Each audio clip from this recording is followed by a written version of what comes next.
Vous êtes de retour sur le plateau de l'Africa Newsroom. Nous sommes toujours en compagnie de notre invité, Dr Bédel Nicolas Biya-Ngimbous, biologiste, ainsi que nos éditorialistes Alfred Chango et Gratien Roukindikiza. Place au dossier du jour.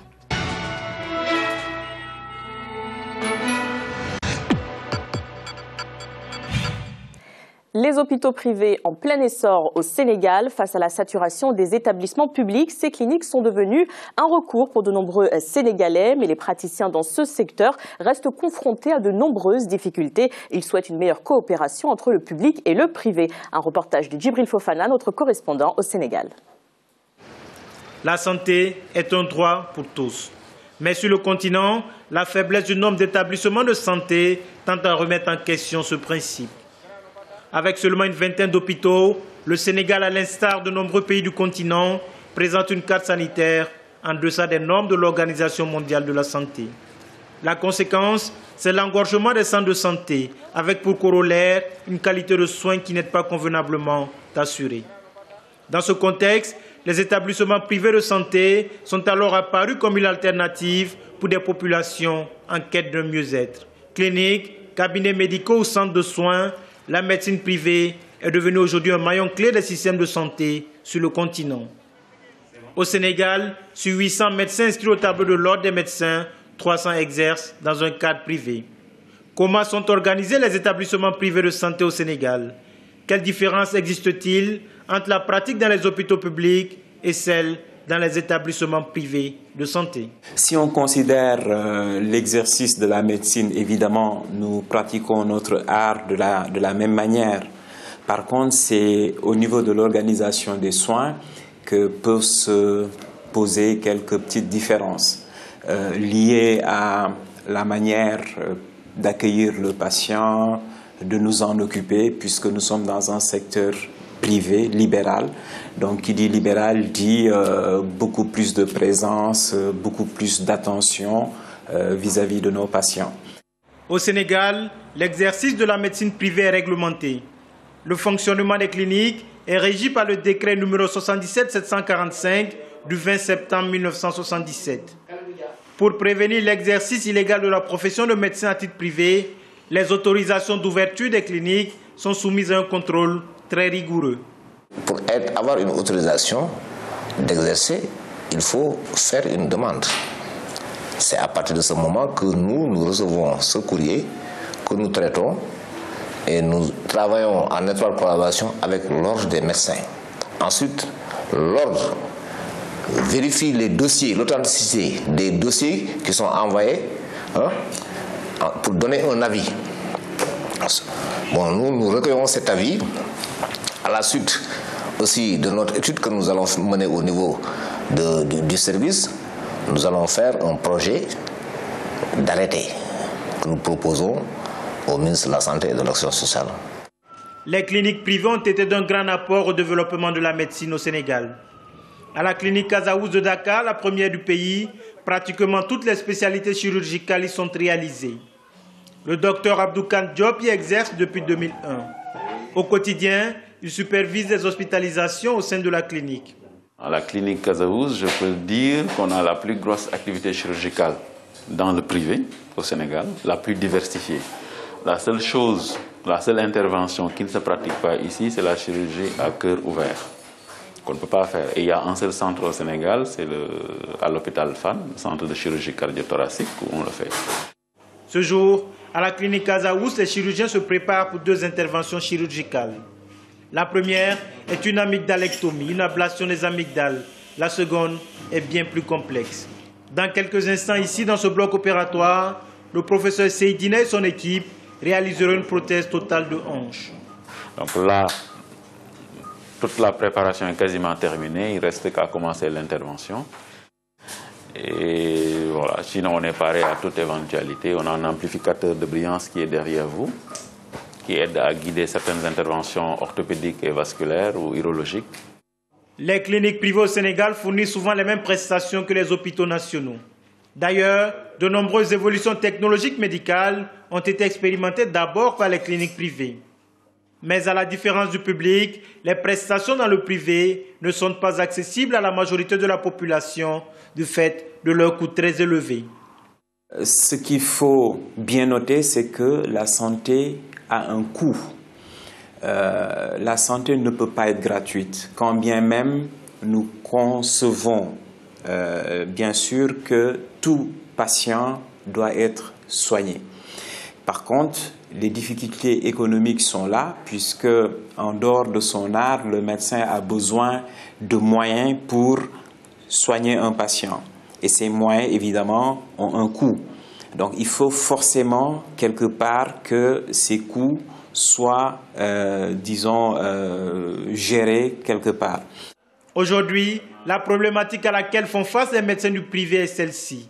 Comment concilier le service public de la santé et les logiques économiques des établissements privés de santé dans lesquels ils exercent? Moi, je pense que ce n'est pas difficile. Si on part du fait que notre mission à tout médecin est un service public. Nous sommes pourvoyeurs d'un service public qui est normalement dévolu à l'État. C'est à l'État d'organiser la santé. Et maintenant, dans cette organisation, il y a le secteur public et le secteur privé.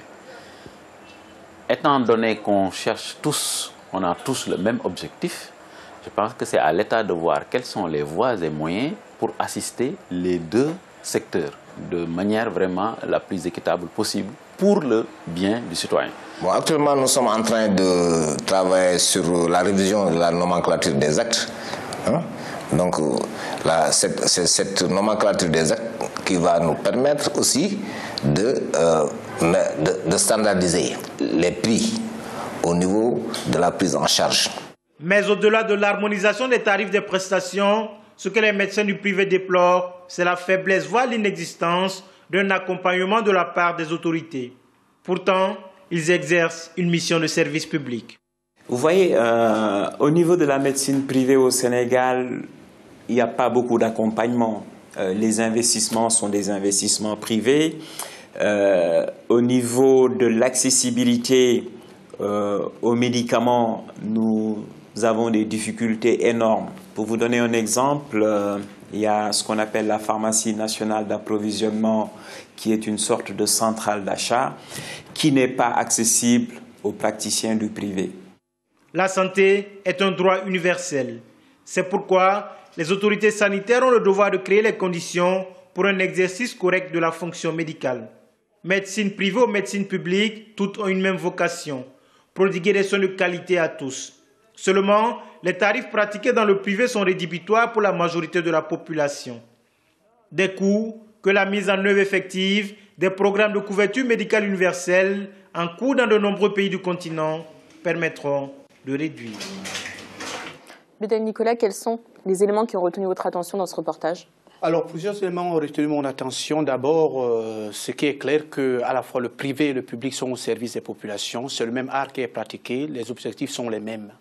Et je suis aussi touché par ce qui vient d'être dit juste à la fin du reportage, quand on trouve que dans un pays comme le Sénégal, si les praticiens du privé n'ont pas accès à la pharmacie centrale, c'est un grave problème. Parce qu'effectivement, ce qu'on cherche, c'est avant tout la santé du citoyen. Et pour que la santé se porte bien dans un pays, il faut que les deux secteurs, le secteur privé et le secteur public, travaillent ensemble pour le bien-être des citoyens. Justement, ces praticiens souhaitent un meilleur accompagnement des autorités. De quoi manque-t-il? Alors, d'après ce qu'on a suivi dans le reportage, il parle d'un accompagnement en général. Il faudrait des passerelles. Par exemple, d'abord, quand je prends le cas dans d'autres pays africains, on sait que les praticiens des praticiens privés se plaignent souvent du fait que dans leur secteur, il y a des brebis galeuses, dont les cliniques poussent, surtout souvent les dossiers ne sont pas bien vérifiés. Ça donne une mauvaise impression de ce que c'est que la médecine privée, dans la mesure où souvent les agents qui posent les actes médicaux ne sont pas toujours aussi compétents que ça.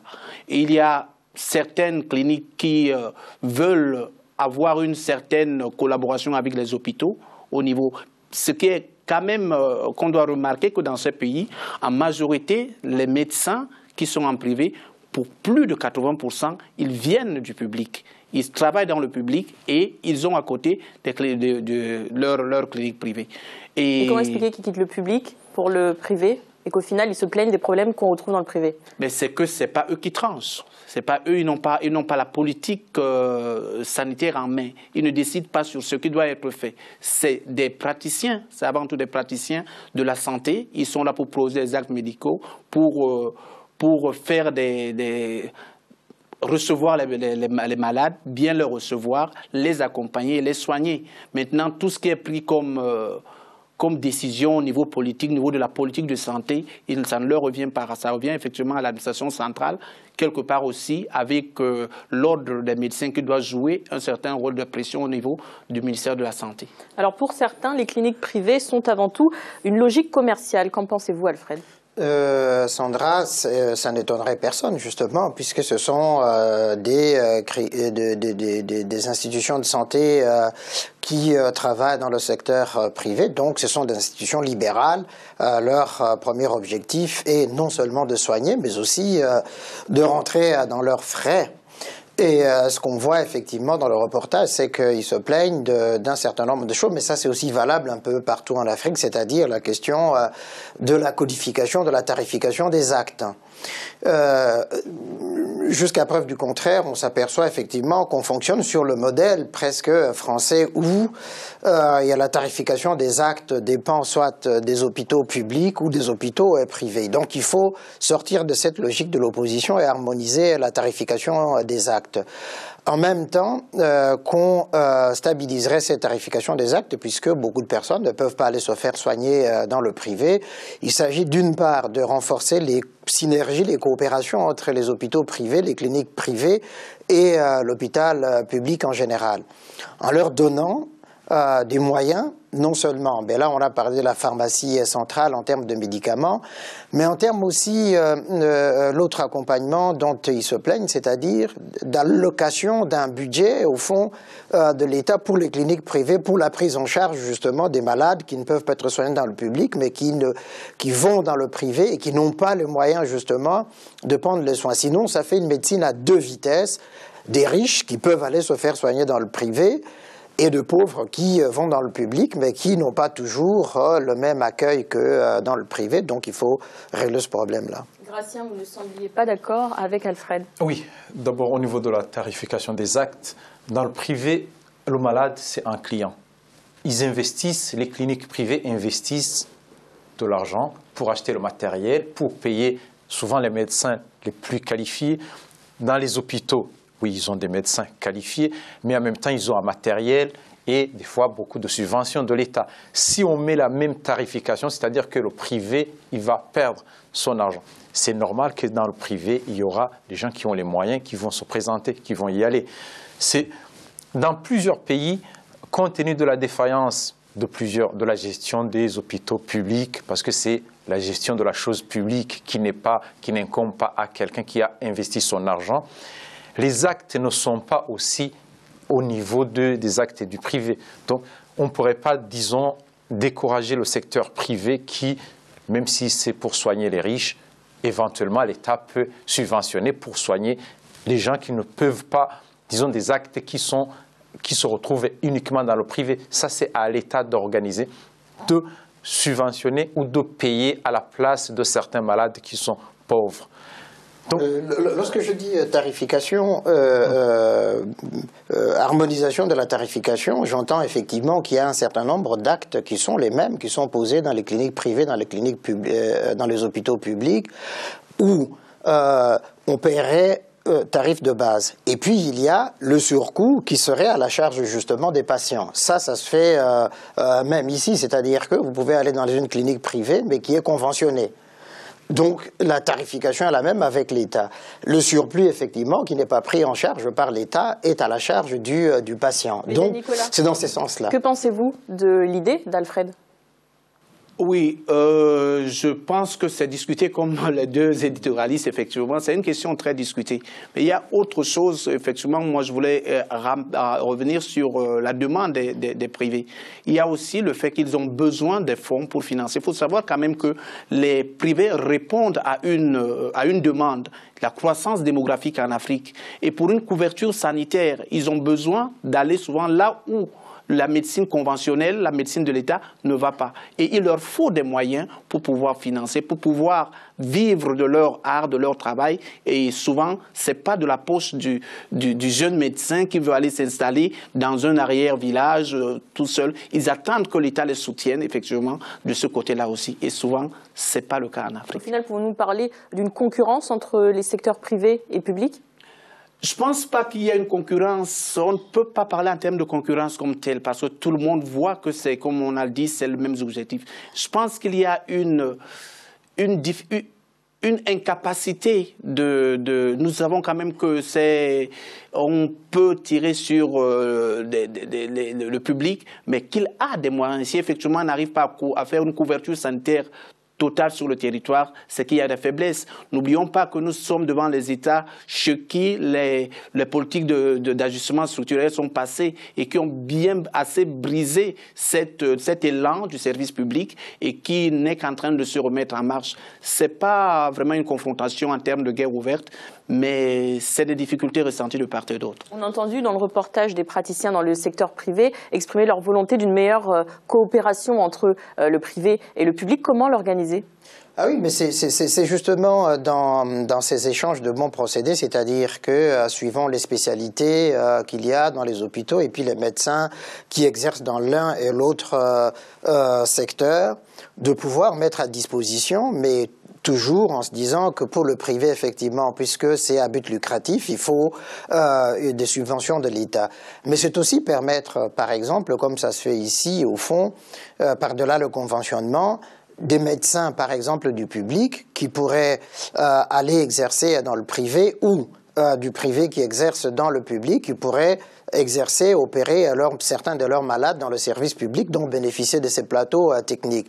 Donc il y a des synergies qui peuvent être créées comme ça. Effectivement, on n'est pas, naturellement en Afrique, on ne peut pas aller dans le sens de la confrontation entre les deux secteurs, puisque c'est un luxe inutile qu'on ne pourrait pas se payer, puisqu'il y a effectivement cette carence des structures sanitaires. Mais l'État devrait pouvoir effectivement mettre en place une politique sanitaire qui permette un secteur privé fort, un secteur public fort, mais en créant des échanges comme ça de procédés, des plateaux techniques, ou en organisant simplement par région des secteurs qui collaboreraient privé et public dans telle région, dans telle autre, etc. Quelles seraient vos propositions, Gratien ? Oui, mes propositions d'abord, c'est cette coopération souvent, ça serait surtout de lutter contre ce qui se passe dans plusieurs pays africains où ces échanges, certains médecins profitent de ces échanges en travaillant dans le public et en ayant en même temps des cabinets qui font qu'orienter les malades vers le privé. Donc ils se trouvent dans le secteur public pour soigner au minima, mais juste pour les orienter dans ces cabinets. C'est vraiment quelque chose qu'il faudrait combattre. Mais si je peux ajouter une parenthèse, c'est vrai ce que vous dites, mais en même temps, ce qu'il faut bien voir, c'est que ça voudrait dire qu'il faut que dans le secteur public, les médecins soient bien payés. Oui, mais bien sûr, s'il se trouve dans le... Qu'il soit bien payé ou pas bien payé, du moment où il se trouve dans le public, il a les mêmes compétences que quand il est dans le privé. C'est-à-dire qu'il peut soigner entièrement, jusqu'à 100%, et non pas orienter le malade, le même malade qui va rencontrer le même médecin dans le privé et avec un tarif qui double. Bédel Nicolas, pour mettre un terme à ce débat, quels sont pour vous les pays qui font figure d'exemple en matière de développement du secteur de la santé ? Je pense qu'il y a beaucoup de choses. Les pays où on voit qu'il y a beaucoup de choses qui sont faites, c'est les pays qui ont une avance déjà en ce qui concerne la couverture de maladies. Parce que ça également, c'est clair, si jamais l'Afrique arrive à cette couverture de maladie obligatoire, je pense que au niveau, que ce soit dans le privé, on voit ce qui se passe au Rwanda, on voit ce qui se passe au Ghana. Je pense que c'est des bons exemples qu'on peut citer. Merci messieurs. Voici le rappel des titres évoqués un peu plus tôt dans cette émission. Le gouvernement égyptien a présenté sa démission ce lundi 24 février. Le communiqué officiel a été publié suite à une réunion d'urgence de l'équipe en place. En cause la situation sécuritaire et les difficultés économiques du pays. Et puis la situation humanitaire en Centrafrique reste préoccupante. Une délégation humanitaire des Nations Unies s'est récemment rendue à Bangui, la capitale, pour faire le point. Elle a dénoncé des problèmes de cohésion sociale et d'accès aux services de santé et d'éducation. L'Africa Newsroom continue après la pause à suivre notre volet économique. A tout de suite.